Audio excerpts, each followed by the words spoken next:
Hello friends, हमने विविध प्रश्नमाला 8 के 4 क्वेश्चन कर लिए थे। अब हम आगे के क्वेश्चन करना चाहते हैं। देखिए किस तरीके से करते हैं, किस तरीके से क्वेश्चन हो सकते हैं, समझिएगा। पहले हेडिंग डाल देते हैं। हम क्या कर रहे हैं, हम कर रहे हैं विविध प्रश्नमाला 8 के बारे में बात कर रहे हैं आपसे। हमें जो क्वेश्चन करना है वो क्वेश्चन नंबर 5 करना है। पढ़ते हैं क्वेश्चन को, समझते हैं। एक नदी के ऊपर एक पुल नदी के तट के साथ 45 डिग्री का कोण बनाता है। यदि नदी के ऊपर पुल की लंबाई 150 मीटर हो तो नदी की चौड़ाई होगी। सबसे पहले चीज, एक लाइन को वापस पढ़ा जा रहा है। एक नदी के ऊपर एक पुल नदी के तट के साथ, यानी देखिएगा, मान लेते हैं एक नदी है, ठीक है। नदी है तो इसमें थोड़ा पानी दिखा देते हैं, देखिएगा। ये कुछ इस तरह की नदी है, समझ में आ गया आपको। और इसके ऊपर ये एक पुल है। ये हमारे लिए क्या है, नदी, और ये हमारे लिए क्या है, पुल। पुल है, ठीक है। एक नदी है और एक पुल है। ये पुल हो गया और ये हमारे लिए नदी है। पुल नदी के तट के साथ 45 डिग्री का कोण बनाता है। क्या कहा गया था इसमें, देखिए वापस देखिए क्या लिखा है। यदि नदी के ऊपर एक पुल नदी के तट के साथ 45 डिग्री का कोण बनाता है तो नदी के ऊपर पुल की लंबाई, तो ये जो लंबाई दी गई है ये 150 मीटर दी गई है। तो मुझसे कहा गया कि नदी की चौड़ाई ज्ञात कीजिए। तो मुझे क्या ज्ञात करना है, नदी की चौड़ाई ज्ञात करने के लिए कहा गया है। तो मैंने सबसे पहले से क्या किया, अंकित नाम से अंकित कर दिया। इसे क्या बोलूंगा मैं, इसे मैं ए बोलना चाहता हूं, इसे मैं बी बोलना चाहता हूं, इसे मैं सी बोलना चाहता हूं। ये मेरे लिए 90 डिग्री हो जाएगा, ठीक है। 90 डिग्री सामने हमेशा क्या मिलता है, कर्ण, थीटा के सामने लंब और बचा जो आधार। तो सबसे पहले आपको लिखना होगा, माना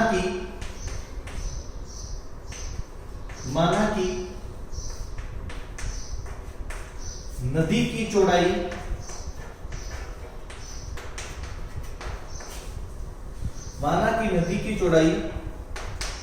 h मीटर है। तो ये जो चौड़ाई रखी गई है ये h मीटर रखी गई है। ये जो नदी की चौड़ाई रखी गई है वो कितने मीटर रखी गई है, h मीटर रखी गई है। अब हमें लिखना है त्रिभुज ए बी सी में। हमें क्या लिखना है, त्रिभुज ए बी सी में। इसकी हम बात करना चाहते हैं।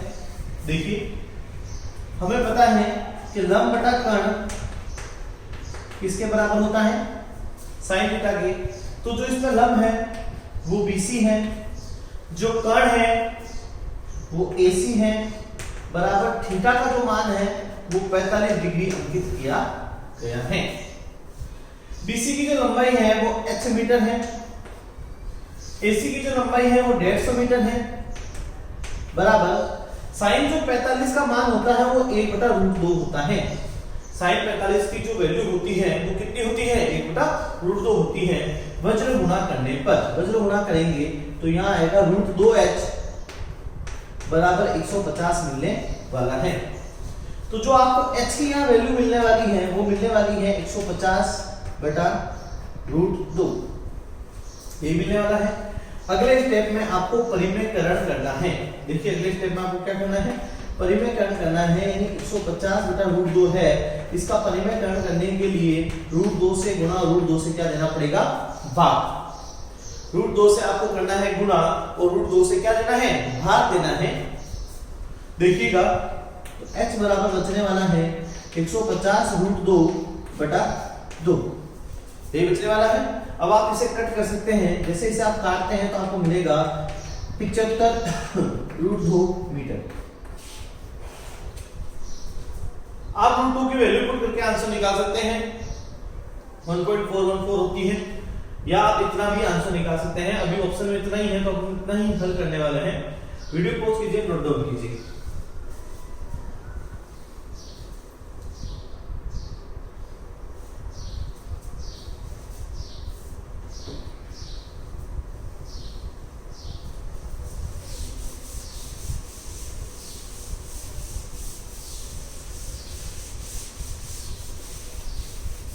देखिए क्वेश्चन नंबर 6 करते हैं किस तरीके से किया जा सकता है। क्वेश्चन नंबर 6 इसकी बात करते हैं किस तरीके से किया जा सकता है। दो खंभों के शीर्ष जिनकी ऊंचाई 20 मीटर तथा 14 मीटर है एक तार से जुड़े हुए हैं। तो इसमें कॉमन सेंस वाली बात ये रहेगी कि जो 20 मीटर वाला जो खंभा है वो बड़ा रहना चाहिए। इस खंभे को मैंने 20 मीटर बना दिया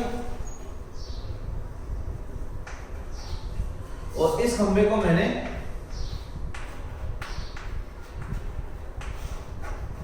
14 मीटर बना दिया।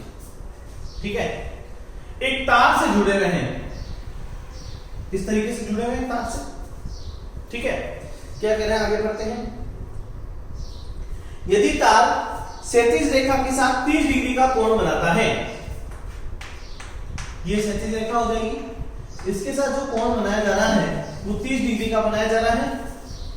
तो मुझसे कहा गया है तो तार की लंबाई ज्ञात कीजिए। तो मुझसे कहा गया है कि तार की लंबाई ज्ञात करने के लिए, देखिए मैं आपको एक चीज समझाता हूं। अगर ये पूरा 20 मीटर है और ये 14 मीटर है, तो जो ये बचने वाला है ये 20 माइनस 14, इसे मैं क्या बोल सकता हूं, 6 मीटर बच जाएगा। ये पूरा 20 है, ये 14 है, तो इस 20 में से ये 14 घटा दिया जाए तो ये कितने मीटर बच जाएगा, 6। नाम दे देते हैं, ये ए, ये बी, ये सी, ये डी, ये ई। मैं हमेशा ऐसा करने पर चित्र को वापस बना देता हूं जो डायग्राम मुझे चाहिए। जो मुझे डायग्राम चाहिए मैंने उसे वापस बना दिया। तो मेरा डायग्राम कुछ इस तरह से शो हो रहा है, ये ए है, ये बी है, ये ई है। यहाँ पे जो कोण बनाया गया है वो 30 डिग्री का बनाया गया है। ये जो लंबाई आ रही है वो 6 मीटर आ रही है। ठीक है, थीटा के सामने हमेशा क्या मिलता है, लंब। 90 डिग्री के सामने हमेशा कोण मिलता है। ठीक है, इसको मैंने h मान लिया है क्योंकि ये तार की लंबाई मुझे ज्ञात करनी है और ये मेरे लिए कर्ण हो जाएगा, बचा जो मेरे आधार हो जाएगा। तो हमें लिखना होगा माना कि तार की लंबाई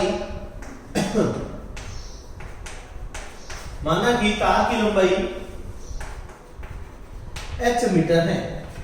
हमें क्या मानना पड़ेगा, हमें मानना पड़ेगा कि माना कि तार की लंबाई है वो कितने मीटर रखी गई है, h मीटर रखी गई है, जो कि मैंने प्रदर्शित किया है। इसमें डायग्राम में प्रदर्शित कर देते हैं कि इसे हमने h मीटर माना है।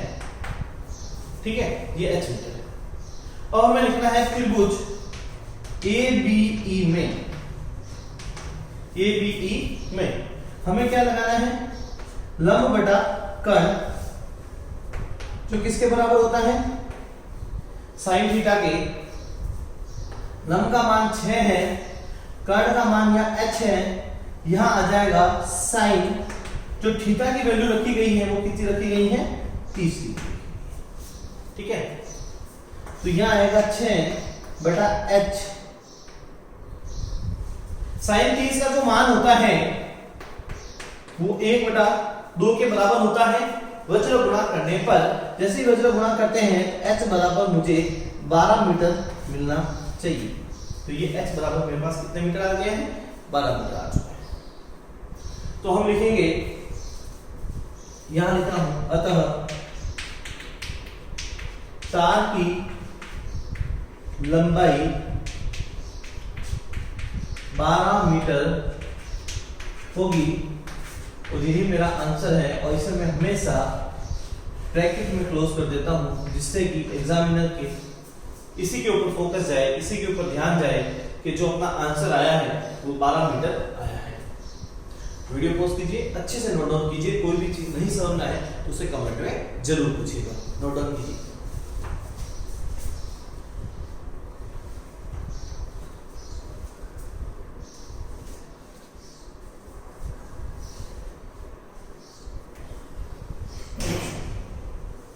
नेक्स्ट क्वेश्चन देखिए,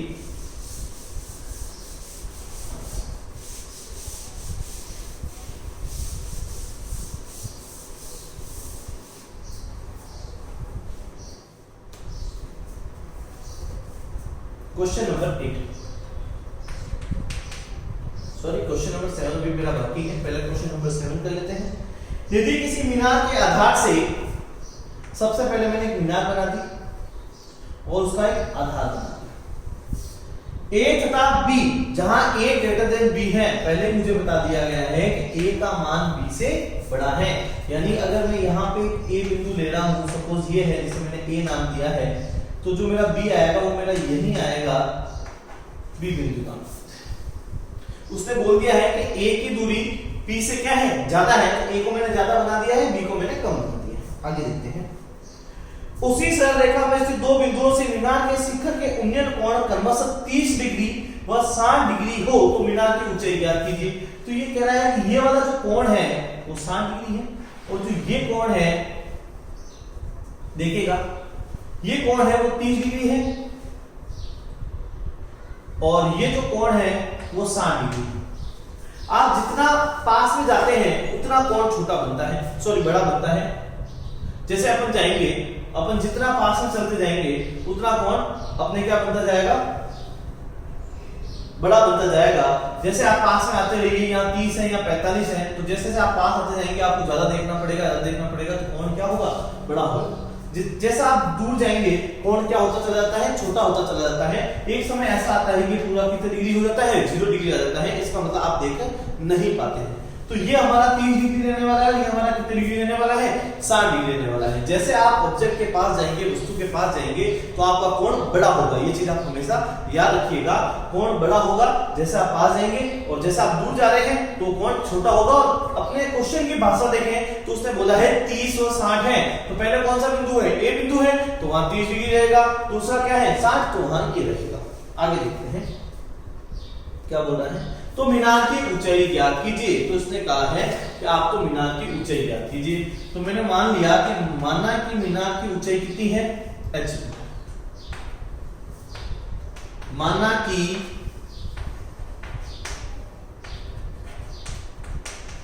मीनार की ऊंचाई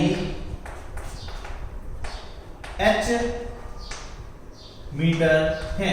हमें क्या मानना है कि हमें मानना है कि मीनार की जो ऊंचाई है वो h मीटर है। अब जो बाकी बचे हैं उन्हें नाम दे देते हैं, ये c लिख देते हैं, इसको d लिख देते हैं। ठीक है, अब बारी बारी एक त्रिभुज को लेना है। सबसे पहले मैंने त्रिभुज को लिया है त्रिभुज ACD में।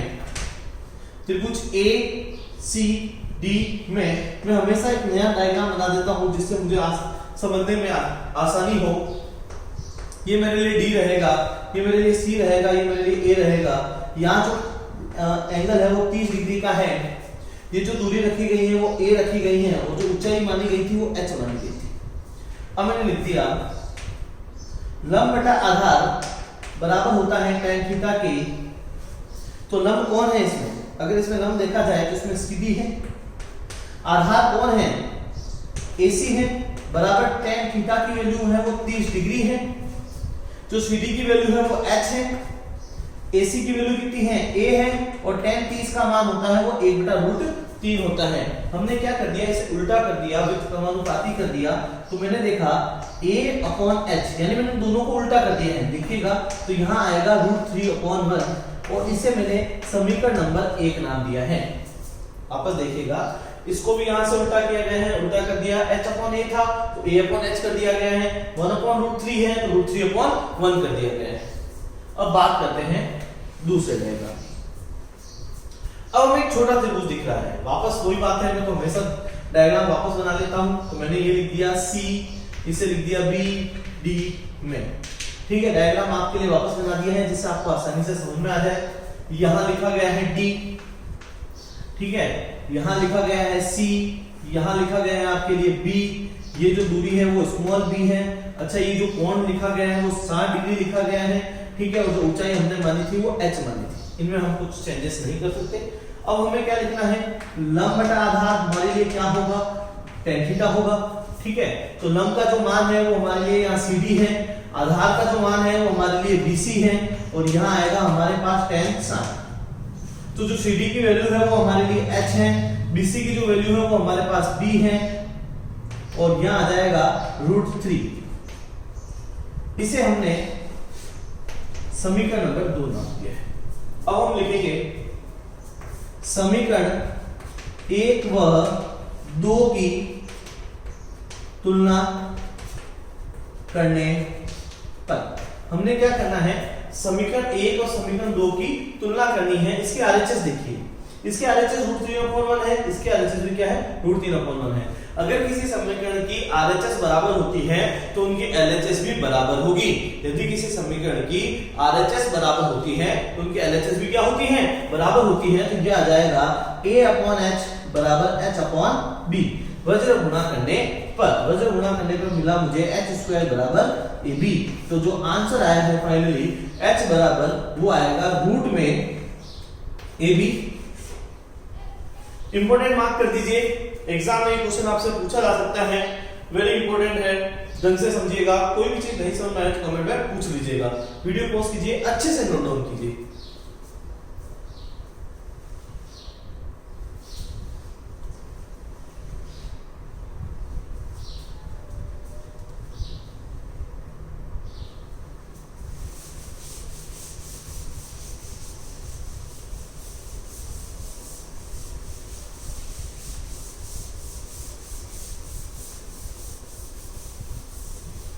ये बेहद ही आसान क्वेश्चन है, लेकिन इनके लिए हमें प्रैक्टिस करनी होती है।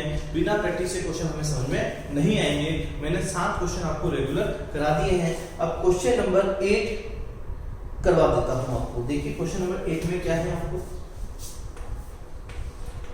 क्वेश्चन नंबर 8 को कोई प्रॉब्लम है तो पूछ लीजिएगा। क्वेश्चन क्या कह रहा है,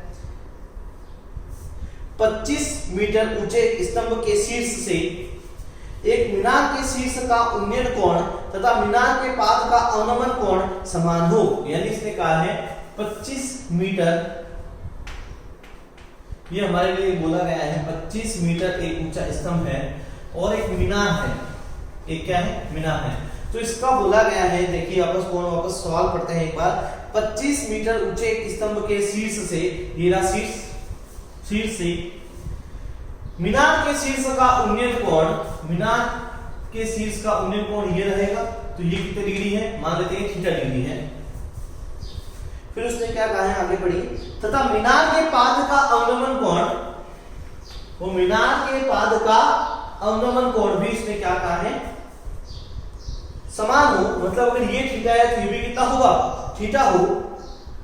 तो मीनार की ऊंचाई ज्ञात कीजिए। तो कहा गया है मीनार की ऊंचाई ज्ञात करने के लिए इसको इससे मिला देते हैं। अगर ये थीटा है तो ये भी कितना होगा, थीटा। मैं आपको बता चुका हूं, ये अंतर एकांतर कोण की वजह से होता है। जेड के आकृति में बनने वाले कोण होते हैं। इन्हें नाम दे दिया मैंने A, इन्हें नाम दे दिया B, इन्हें नाम दे दिया C, इन्हें नाम दे दिया D, इन्हें नाम दे दिया मैंने E। अगर ये 25 मीटर है तो ये भी कितना होगा, 25 मीटर, और इसे मान लेते हैं ये कितना है, h। तो जो मीनार की ऊंचाई आएगी वो 25 प्लस h मीटर निकलकर आने वाली है। तो हम लिख लेंगे माना कि मीनार की ऊंचाई, कुल ऊंचाई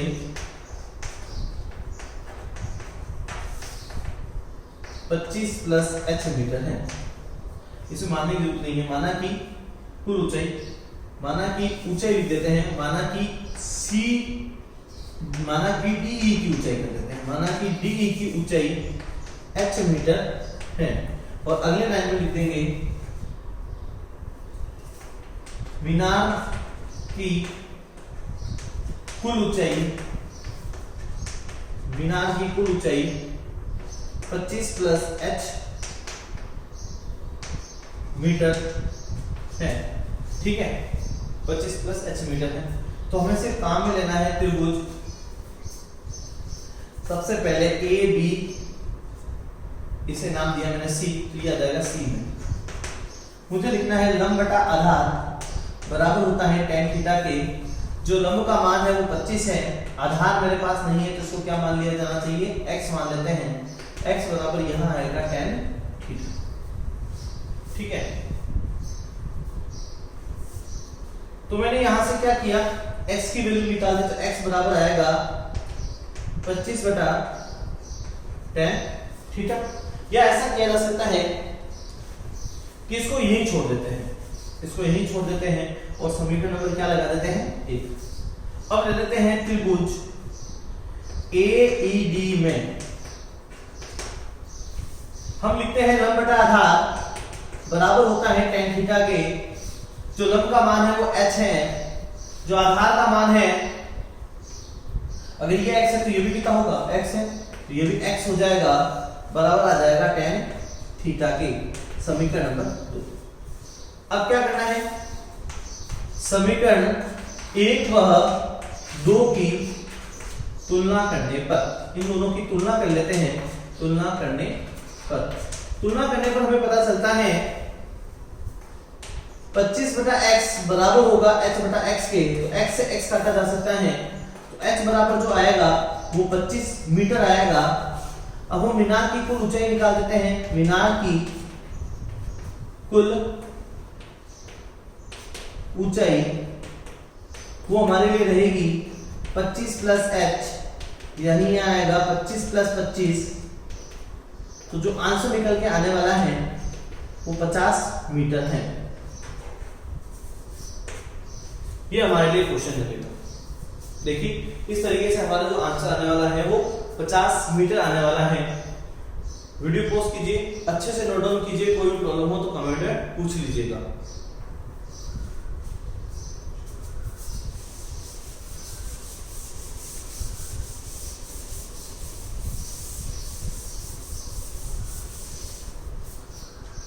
देखिए हमने इसके 8 क्वेश्चन कंप्लीट कर लिए हैं। उम्मीद कर रहा हूँ आप हमारे साथ साथ पढ़ रहे होंगे। अगर कोई भी प्रॉब्लम हो तो आप पूछ सकते हैं। पढ़ते रहिए, पढ़ते रहिए। धन्यवाद।